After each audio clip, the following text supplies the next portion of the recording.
The Morning Sports Desk, available on demand on Spotify, Apple Podcasts, or wherever you get your podcasts, and WadenaRadio.com. It is the Morning Sports Desk on a Monday, the 11th of November. It's 11:11. Zeke, Make-A-Wish. He's joining us here on the Morning Sports Desk today. No Corey, but we have a lot to talk about because you and Tyler Grunwald did a football game on Thursday night. And I know a few days have passed since then, so I know everybody's heard about it, and they know what happened in the game, or I guess they know the result of the game, and they know it went to double overtime, and they know all that stuff. But Zeke, we have to talk about this game. I mean, I use the phrase instant classic, but what would you describe to that game? A surreal experience in that Staples-Motley Cardinal football game against Barnesville Thursday, a game in which Staples-Motley was trailing 22-8 in the second quarter. And you figure Barnesville is just going to do what Barnesville has done traditionally for the last 10 years, or at least in the Brian Strand era as head coach there, is they're just going to keep running the ball, running the clock, and other teams aren't going to have a chance when they do have the ball back, because that defense is so stifling, and their ability to contain the run game has been so good. However, I don't think Barnesville has seen an offense like what Staples-Motley was able to roll out and what they've rolled out all season long, where they're able to score points in a bunch. They tied the game at 22. They were trailing 22-8, tied at 22. The game eventually tied at 30 apiece after a long touchdown pass from Eli Rutten to Alex Schultz. 30-30, goes to double overtime. Staples scores in overtime. So in high school overtime, you get the ball like the 10 or something. You just try and punch it in. Whoever doesn't get it in first basically loses. Staples takes their first lead of the game with the touchdown and the 2-point conversion. Barnesville comes back and gets their touchdown and 2-point conversion. We're tied again to double overtime. Barnesville gets the ball back, punch it in for the touchdown, and then they don't get the 2-point conversion. It looked good from mine and Tyler's vantage point up in the stands. We weren't actually in the press box at St. Cloud Tech. We were outside in the Barnesville fan section. And we were just as confused as the Barnesville fans were, because we thought that he got in, that Halverson got in for that 2-point conversion. Officials say he didn't. Staples gets the ball back. Kobe Tappy on the outside for his 5th score. Eli Rutten up the middle on the quarterback keeper for the 2-point conversion. Staples-Motley wins their first playoff game since the late 1980s, 46-44 in double overtime. Huge. And like you talked about, winning their first state tournament game since the 1980s, and getting to the state quarterfinal round. I mean, talk about the feeling it was. I know I was going to say in the booth, but you guys were technically outside. Weird that press aren't in the press box, but yeah. You guys got to be there with everybody and in that kind of stands and bleachers. First, just kind of talk about the atmosphere, what it was like just around that stadium. And then I want to know what it was like for you and Tyler, because you guys had to have been getting caught up in it a little bit. Absolutely. Yeah. So the atmosphere for the Staples-Motley crowd, we were on the other side of the bleachers, but I could hear them chatting the whole game. They had the big flags out. The student section was going. There, at one point, there was a Barnesville couple sitting in front of us, and he turned to me and he said, "Man, I really wish I was in Staples right now, because those restaurants are dead. Nobody is in town. You can get your tower pizzas so fast right now." And it was true. I mean, I saw people in the crowd there and talked to guys I haven't seen since I graduated 20 years ago, back in 2004, when coincidentally the last time Staples-Motley was in the state tournament, and just parents of kids that I haven't seen in a long time, like Alex Schultz's mom was my Sunday school teacher growing up, and just fun connections like that. And just the Staples-Motley has been waiting for a moment like this for a very, very, very long time. I mean, the last 20 years has not been much to write home about. There was a 39-game losing streak in the last 20 years for Staples-Motley. They were 0-8 2 years ago. And now you flip that, and what Coach Potter has done there. I think they're 11-0 now, heading into their quarterfinal matchup, or their semifinal matchup against Chatfield on Friday at 4:30 at US Bank Stadium. And just the huge turnaround, not just from a record standpoint, but from a football culture standpoint, and Staples-Motley has been nothing short of amazing. Yeah, and it was a fascinating answer. And I had an opportunity to talk with Coach Potter about that in our morning sports desk interview with him last week. And I said, it's so tough. Everybody thinks it's like, oh, okay. First of all, they win a game his first year. And all those kids that are on the team now, were on that team 2 years ago. They were playing, they were starting, they were young, freshmen and sophomores that were just getting the life beat out of them week after week after week. And that's tough.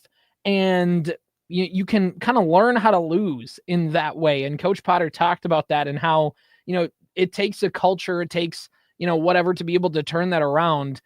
They could have been content with, I guess, we're just not going to be good at football, or you're just not, after getting beat on like that, you don't necessarily think of coming back and getting stronger and getting ready for the next football season. But they had a good group of athletes. They had kids who worked hard, got in the weight room, did all that stuff. And Coach Potter gave a great answer, and you can go back and listen to that if you're wondering what he kind of said in his full answer. But in short, it was just, he said those kids, man, the kids, the parents, the coaching staff, like everybody was just ready to win and right that ship and do what they had to do. It's not easy. There are teams all the time that start kids young because numbers aren't where they need to be in the upper class. I mean, every single year across any sport, across anything. And it can be tough to get them to win after a year of losing. It just is. It's how sports are. It's how things are. And the fact that they were able to not only go undefeated this year, but completely do a 180 last year and get to the section championship game is huge. And then like you talk about, Zeke, I mean, just the last 20 years have been just this roller coaster ride from highs to lows, peaks and valleys.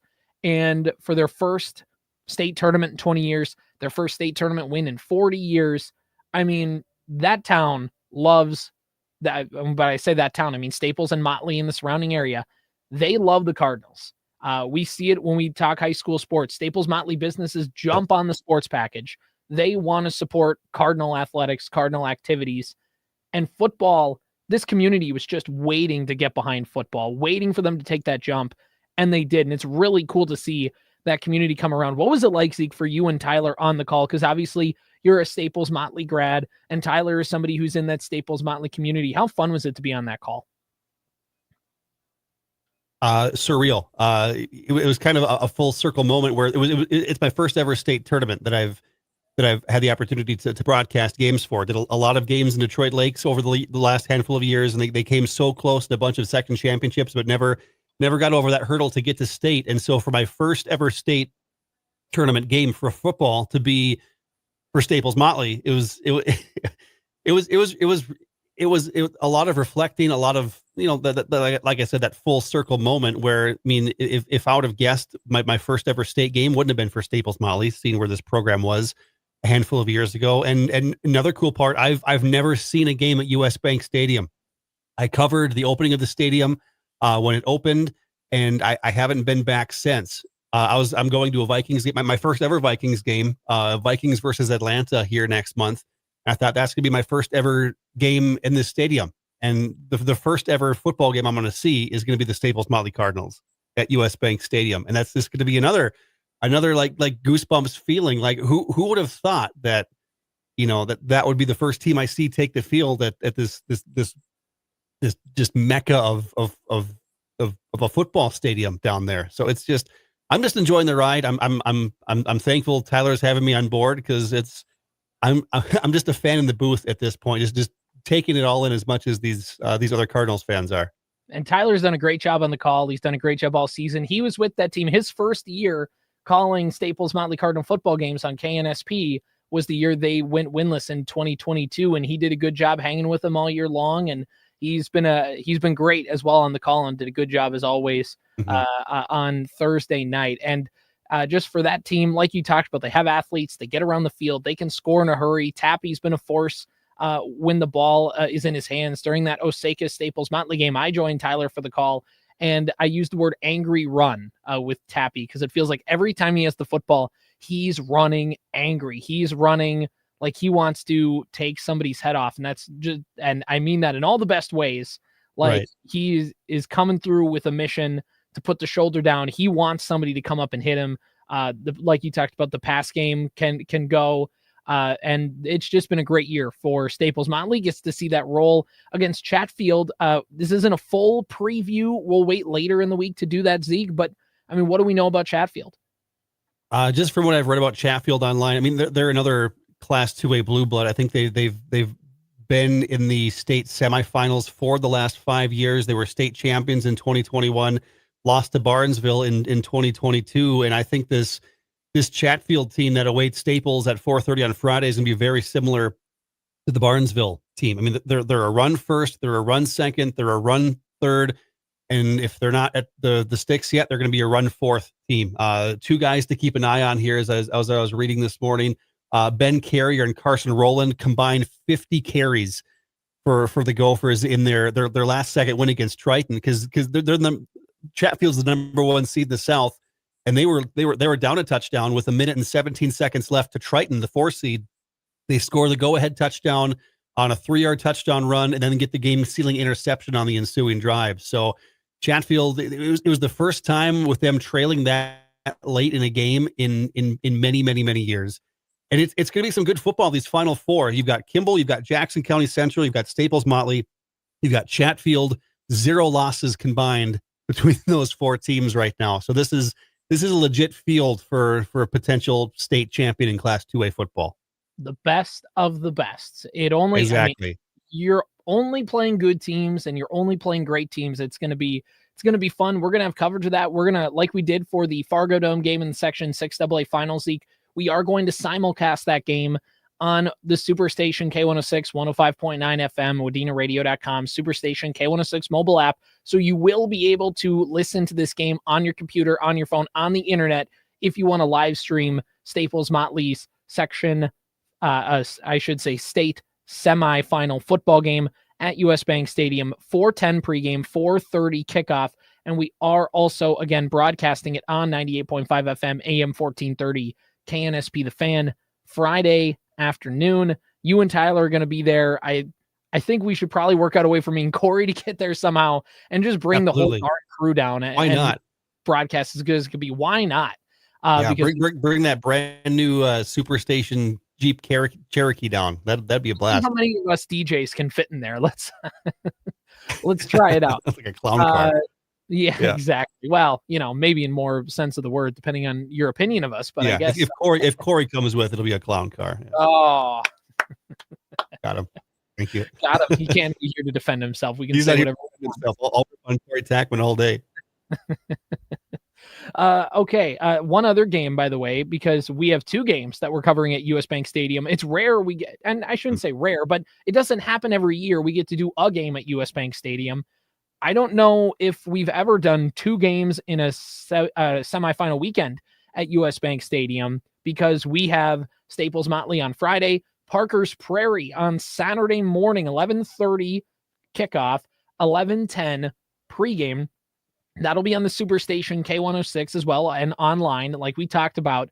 And they are going to play Minneota, but they got there because they played the top seed in the North in Upsala, Swanville area. And Upsala, Swanville area, central Minnesota, Parker's Prairie, central Minnesota, maybe a little west central, depending on your line, going all the way up into the northeastern part of the state to Rockridge High School in Virginia. Beautiful setup, Zeke. It was a beautiful football field, brand new. The high school's brand new. It just looks great up there. The second year of Rockridge schools, Virginia and Evelyn Gilbert coming together, and it's a great community. It's a great school. Fiercely United is what they put on their slogan, because those 2 towns hated each other, or 2 schools hated each other for the longest time. So for them to come together and make the schools great. The drive was probably a little ridiculous for everybody involved, considering that if you play that game in like Alexandria, it's just perfect, or somewhere, or Sauk Center, or somewhere in the middle, or St. Cloud. Either way, but you got to go there. Beautiful high school, beautiful venue. Upsala, Swanville area, and Parker's Prairie used to be in 4A just a few years ago. Parker's Prairie moved back into 6A last season, and then they went to state again. Now they play their former 4A opponent. Parker's Prairie was 1-3 in their last 4 meetings against Upsala, Swanville area. Hadn't beat that team since I think 2016 was the year, or it was since 2016. I think they beat them once, maybe somewhere in there, 2019, whatever. Point is, they had not had good luck against Upsala, Swanville area. The Patriots are a good Class A football program with Coach Loven, and Parker's Prairie came out. They, on the second play of the game, forced a fumble.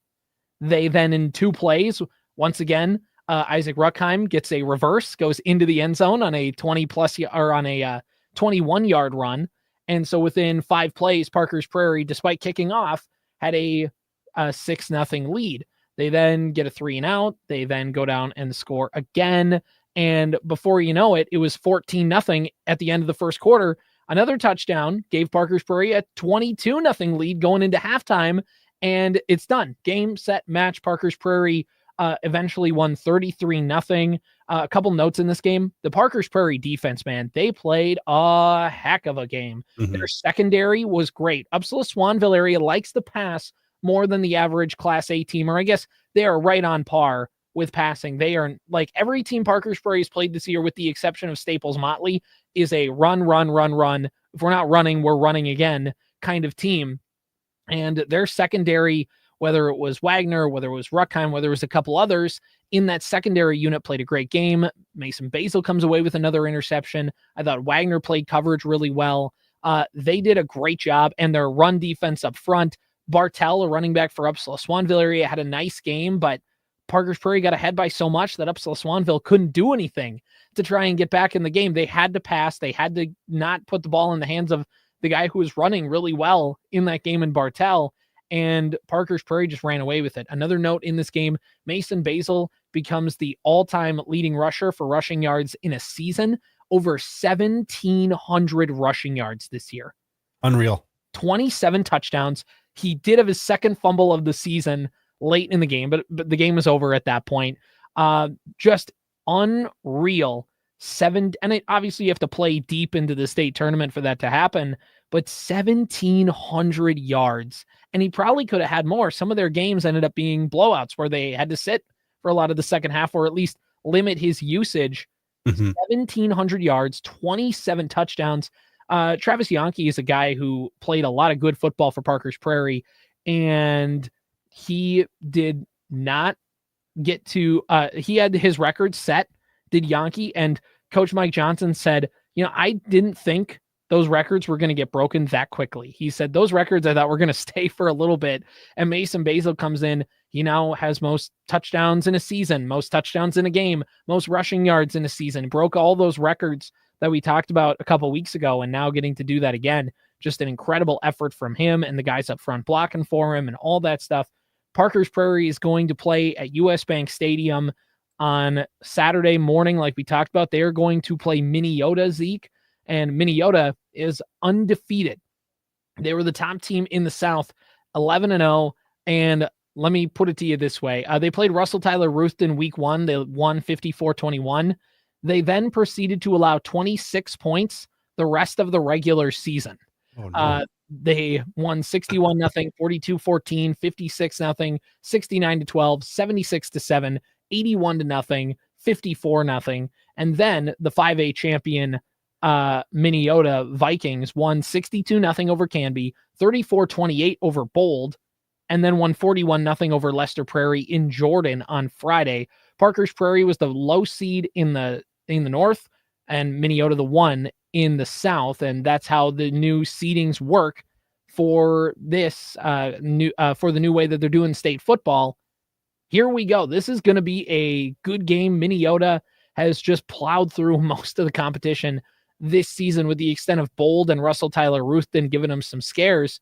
But here we go. This is going to be a good one for Parker's Prairie. They went 3-1 in the second half of 2024, or 1-3, excuse me. And everybody, if you looked on the outside, kind of would think, oh, are they falling apart? What's happening? And then you look and they say, oh no, they played a very good 2A school in Pillager. They lost to Breckenridge. They didn't play a great game. They'll admit that. But then they also lost to a 2A Staples-Motley team that's also in the state semifinal game, and they gave them a pretty good fight. So if you look at that overall, they did go 1-3 in their final 4 games, and the 3 losses were gave them the 3 seed in the section tournament, what gave them the 4 seed in the state tournament for the North. But this Parker's Prairie team can run with anybody. They are cruising right now, and it's felt like with each playoff game, Zeke, from Ashby, Brandon, Evansville to Breckenridge to West Central area to now against Upsala Swanville area, they're getting better with every playoff game they play. Absolutely are. And you can look at the defensive the defensive contributions to that 33-0 shutout. The shutout, the top team in the North in Upsala Swanville, and we got to see a little bit of them. They played BBE in the game at the Fargo Dome before Parker's Prairie played that Friday. And that was a slugfest. And that was a slugfest too. Yeah. And so you look at that 1-3 record. I mentioned this on the broadcast in Fargo. Does Parker's Prairie make it this far without that just meat grinder gauntlet in the middle, where that Pillager team there, that was a 7-1 Pillager team. Their only loss was to Staples-Motley, eked out in the playoffs by Osakis. And then of course, just a 10-point loss to Staples-Motley, 24-14, I think. The Breckenridge game was like their first game after playing like Wadena, Deer Creek and Walker, Hackensack, Akeley and some of those schools. And so now you look at Upsala, Swanville area, and specifically Minneota, and you just talked about how good that offense for Minneota is. Have they seen a defense that's as battle-tested and as hungry as what Parker's Prairie defense has been, coming off a shutout in the first round of the state playoffs? Right. Not everybody can do that. I think, well, did Minneota do that? Yeah, Minneota just did that. So it'll be a fun one. I mean, like you said, this is the best of the best. Parker's Prairie, Minneota, Mahnomen-Waban, they're an undefeated team too. They had a slugfest with Deer River. I think 14-6 was the final score in that one. They're playing Springfield, who's also undefeated. So it's gonna be an awesome weekend for football. Not one weekend, Thursday, Friday, Saturday, 3 days. Awesome 3 days of football. Great. US Bank Stadium. Yeah. US Bank Stadium, the place to go. I've gotten the opportunity to call New York Mills there in 2021, Otter Tail Central in 2023, and I'm looking forward to calling the Parker's Prairie game on Saturday. And you know what? You and Tyler and Corey will find a way to get as many guys there to the game as possible. Everybody, if you do play-by-play, should get an opportunity to go there. Yeah. It's awesome. The view is great. You get to be in the press box. They take care of you up there. You get live stats. You get like a spotter right above you saying what's happening, not the PA announcer. You get like an actual spotter for the press box. Spoil us. It's awesome. It's awesome. We're going to figure out some ways to make those broadcasts as great as they can be, because you know what? Staples-Motley and Parker's Prairie, you guys deserve a great broadcast, because those games have been fun to watch all season long. We could talk probably another hour about all the things that high school sports bring and the state football tournament can give us. And we will throughout the week. Hopefully we can get some coaches back on for some interviews on the morning sports desk to talk about those great games that they played last week and preview the great games coming up. So there's a lot more coming on the morning sports desk. Be sure you're following on Apple Podcasts, Spotify, wherever you get your podcasts. Also on YouTube, also at WadenaRadio.com. You can follow us everywhere there as well for the morning sports desk. One other thing, state volleyball tournament did wrap up. Sebeka lost in their 2 state tournament games. They played the top team and eventual state champion in Mayor Lutheran. They lost in straight sets on that one. And I'm blanking on the team they played in the second round. Kitson County Central. Yes. And then they lost in straight sets to them. Like we talked about, no shame in doing that. You got down to the state tournament. You got to play the Xcel Energy Center. Everybody is good down there, including Sebeka. So that's just kind of how some things break. We also would be remiss if we didn't talk about Alexandria area winning the 3A title. And I believe that was a match. Wow. Their first state title in 20 years or something along those lines. Since 99. Yeah. And taking out the 3-time defending state champ Marshall in the championship. That was awesome. That's great. It's so fun to be down there and to get to see those games. And I always remember everybody talked about the Pequot Lakes and Southwest Christian game in the semifinals in 2A last year. That probably should have been the state championship game, because that game went back and forth in 5 sets. And I didn't get to see it. I had to step out of the arena and I missed it, but I was getting food downtown St. Paul last year, and I could everybody flooded in after that game got done, and all people were buzzing about was that game. It was insane. So the state volleyball tournament's awesome. Holly, the Nuggets, the state 2A, the 2A state champions, and Wadena Deer Creek may have given them one of their toughest tests in the section semifinal game when they went 5 sets. And maybe this is solace to Wolverine fans. Maybe it's not, that there's a butterfly effect that if they end up winning, that they could be the state champions. So it's a moral victory, I guess. But that was a good Holly team, and one that lost Steer in one of their best players for the year to an ACL injury. Sucks that she's going to have to miss basketball, because I think everybody kind of said that was her sport that she was really good at. But they were able to overcome that and win. And I got to tell you, I watched that team. It does not surprise me at all that they went down to the state tournament and won the whole dang thing. Watched them in that section semifinal game and earlier in the season when they were at Wadena Deer Creek. that is well deserved for that Holly program. And a lot of volleyball. I think their first two matchups I know went to 5 sets, just nail biters. I don't know if the championship went to 5 sets or not, but they played a lot of volleyball last week, and I don't think I've ever seen a team get as hot as quick as what the Holly Nuggets did over the weekend. So congrats to them. First ever state championship for Holly volleyball. Nice. Sorry, I was texting Corey something. It came across the dime, and now I auto-corrected, and now I got to mention that auto-corrected happened. So, okay, here we go. There's a little inside baseball for that one. Yeah, just awesome. Just the state tournament's great. I can't talk about it enough. It was great. Corey, by the way, did a great job on those calls, being down the state tournament. Appreciate Kyle board hopping for us on our behalf. And also, I know, Zeke, you were doing a great job with those graphics in Staples-Motley's game and the Sebeka games. Those are huge. Those, as we talk about in the social media world, those are doing numbers on our page. Yeah, they are.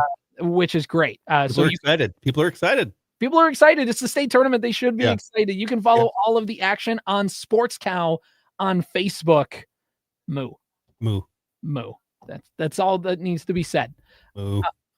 Something that'll make you have a sad moo, or maybe just disappointed or confused, I don't know, of a moo kind of a day is the Minnesota Vikings. Zeke, we'll wrap up the show talking about them.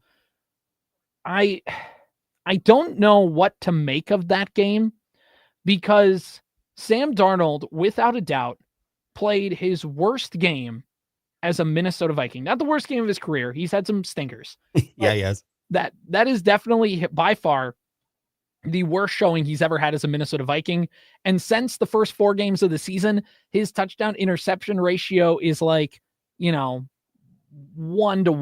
and at best, if not, it's 6 touchdowns to 7 interceptions. Since then, Jacksonville's defense had 2 interceptions coming into the game all season long. They left with 5 total on the season, because Darnold gave him 3 of them, and none of them were particularly sometimes the throw an interception, you go, defender made a good play. What are you going to do? All of them were he just straight up gave the ball to the other team. It's the SpongeBob meme where he's like, all right, let him have it. And he just goes, you can have it. You can have it. Yeah. Take the football. 2 of them happened in the red zone, in the end zone, which is even more frustrating, because the Vikings walk away with this game if he even throws 1 less interception. If he throws 1 interception total on the day, the Vikings still win 31-7 or something like that. And they walk out of here. They dominated in everything. And I have the stat that I'll let you bring up in a little bit, but just what the heck happened yesterday? I think you sent the text to the group chat when it was announced that Trevor Lawrence would not be starting. You said, and I quote, "Bet the house on the Jags," because it just felt like a weird situation, and Vikings fans know all too well from the Philadelphia Eagles run that Doug Peterson loves his backup quarterbacks. I saw a tweet yesterday. It said that Doug Peterson loves his backup quarterbacks because that's all he was. He was never good as a starter, so he loves his Nick Foles and he loves his Mac Jones. And so you get Mac Jones out there, who obviously did live up to expectations in New England, as high of a pick as he was, and maybe you thought he can find himself in Jacksonville backing up Trevor Lawrence. And I mean, as bad as Sam Darnold played yesterday, Mac Jones arguably played worse. I mean, it's a good thing that Cam Bynum had that sweet touch, that the sweet interception ray gun dance when he sealed it, because that's what people are talking about today is the Cam Bynum interception celebration, which was the highlight of the game in a, what was it, 12-7 loss. I mean, Reichard's on IR. So John Parker Romo is the hero yesterday. It just take the win. You're 7-2. You're playing the Titans. Win a game because the backup kicker came in and made all of his kicks. What kind of weird reality is that, right? Yeah. Setting you up for when John Parker Romo has to kick in the wild card round or something. Oh, no. Please. Yeah. He hasn't missed yet, so, well. If it's the Will Reichard rule, Will Reichard said he wasn't going to cut his hair until he missed a kick, so hopefully he better not touch scissors. Exactly, yeah, and I know Reichard missed last week just to kind of get that monkey off of his back, but yeah, now he can find clips and get a haircut. Yeah, you're 7-2, put it in the win column and move on to Tennessee, which also now feels terrifying as well, because if you play like that against Jacksonville, Tennessee's not much better. Right. I think Will Levis is starting again for Tennessee. Oh, even better. And well, is it though? If you want turnovers, yes, he will just Okay. give the ball to the other team in weirder ways than Sam Darnold has. Sam Darnold's just like trying to force things that aren't there. Will Levis will like just flip a ball to the other team as he's fading away, and then have the Yeah, and just not trying to do anything. Yeah. So Manning face, Rogers face, whatever you want to call it. Yeah, either one. I mean, you're going to have some of these performances in the season. Not every game is going to be memorable. I always go back to like the 2017 season. The Vikings beat a Baltimore team that was not great, and they kind of won, like, not in this manner where they turn the ball over a bunch, but just one of those games where you leave and you're like, okay, like, I guess that's a win, but don't really feel great about it. And you end up making the NFC Championship game that season. So, it's football. It's tough to judge one game, and it's tough to kind of depend how it goes in the microcosm of a season. But here's the thing. In all of the Darnold playing bad is going to get overshadowed because Jared Goff threw 5 picks and their team won against the Texans on Sunday night. That game's going to get talked about more than the Vikings game will. But here's some stats, Zeke. Time of possession. The Vikings dominated time of possession 42-17 for the game. Total yards. Vikings had 402. Jacksonville had 143. First downs. Minnesota had 28. Jacksonville 10. Jacksonville punted 5 times, while the Vikings punted twice. The fact that this is a 5-point win is so insane. There's 0 touchdowns for the Vikings. Right. 400 yards, 28 first downs, no touchdowns. No touchdowns. And it's for a couple of reasons. One, Darnold has been throwing interceptions left and right. Mm-hmm. Second of all, the Vikings just don't trust, and I don't think it's their run game particularly. I don't think they trust their offensive line in goal line situations. Because normally you get down there, you're running it in, and they want to pass. And I know Kevin O'Connell's a pass first guy. He's whatever. But they refuse to run in short yardage. There was a 3rd and 1 in the 4th quarter, and they pass and incomplete, and the clock stops. And it's like, what are you doing? Darnold's having an awful game. It's 3rd and 1. Just run the ball, fall forward, go for it on 4th down. You just did on the previous first down, on the previous set of chains. And it's just that Corey's not here, but I'll remind Kevin O'Connell ran another trick play that did not work. I know the one 2 weeks ago did. I gave him credit for it.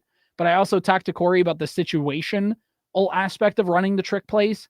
When you run it when you're deep in your own territory and it's 3rd and 13, fine. Run the trick play. You're probably going to punt if it doesn't work. When you're driving and you're on like the other team's 35-yard line, maybe don't run a trick play. Like when like that's, I don't know. I'm not a head coach. This is the hill I'm going to die on. I think Kevin O'Connell needs to be banned from doing trick plays. But I think overall, the main message to take away from all this, though, Zeke, is the Vikings won.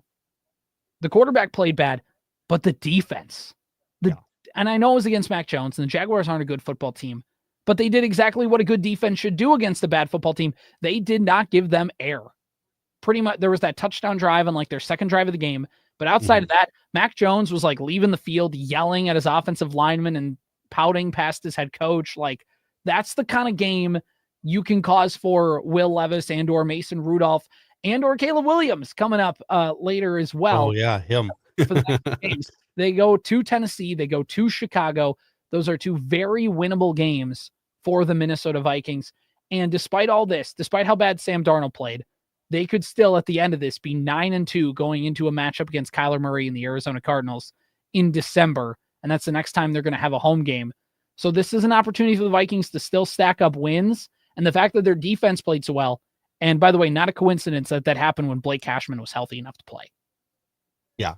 Getting him back on defense was understandably huge. And you talk about the defense, and the Vikings don't win this game without that defense. They don't win last week without that defense against Indianapolis. I mean, it's kind of something we're taking for granted. I think is all eyes have been specifically on Sam Darnold with the way that he started the season, and he's in MVP conversations after week 2 or 3, and did KOC fix Sam Darnold? And Justin Jefferson's looking great, and Aaron Jones is doing well, and offensive line is awesome. And then, against the Rams late in that game, Christian Darrisaw goes down with the ACL, MCL. He's done for the year. And it at that point, things have changed. You lose that first team All-Pro caliber guy at left tackle, and things are going to deteriorate a little bit.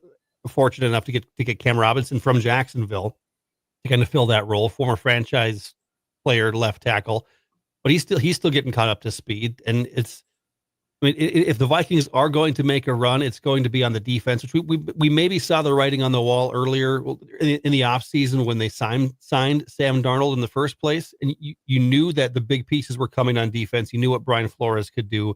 Secondary was a question. I think the secondary's played great for Minnesota. Guys that, Murphy is kind of one of a running joke in our text thread. He's played great. He always somehow finds an interception. He always finds an interception when your team needs it, and it's hard-nosed football, and it feels weird having confidence in a defense, especially what things were like here in the later Zimmer years, and just it's the first time in half a decade where you felt confident in the defense. It's crazy. It's crazy that it's been that long. I know.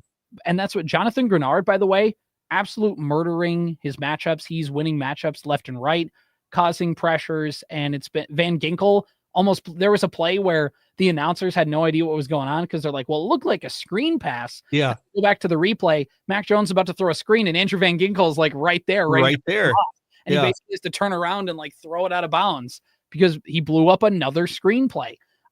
This Vikings defense is fun to watch. It's been good, and thank goodness they were fun to watch because nothing else about that game was fun to watch. Other than John Parker Romo, who apparently wants to go by just Parker Romo. Just Parker Romo, drop the John. Which is good because I can't trust anybody with three names, Yeah, history kind of has a thing with three named dudes. Usually you end up getting shot trying to assassinate a political figure or something like that. It doesn't end up ending well for you. So glad that he saw the writing on the wall, and I'm glad he decided to go by Parker Romo. Yeah. So did you see the end of the Mizzou game? No, I did not. The walk-off scoop and score with 36 seconds against Choklahoma. That was another terrible game. Oh, I missed it, but I good. Talking about Drinkowitz after the game for his post-game quote when he said they're a playoff team. They were 24 and they're only going up from here. And Brady Cook may be coming back. Brady Cook is no Ethan Kaliak-Manis, but hey, he's still Brady Cook. Too soon? Yeah, anybody can't be the star Ethan Kaliak-Manis, whose only good game apparently comes against the Gophers. Revenge game. Oh, so frustrating. Revenge game. Okay, this has been the morning sports desk for Monday, the 11th of November. Happy Veterans Day, everybody. We'll catch you next. The Morning Sports Desk, available on demand on Spotify, Apple Podcasts, or wherever you get your podcasts, and WadenaRadio.com.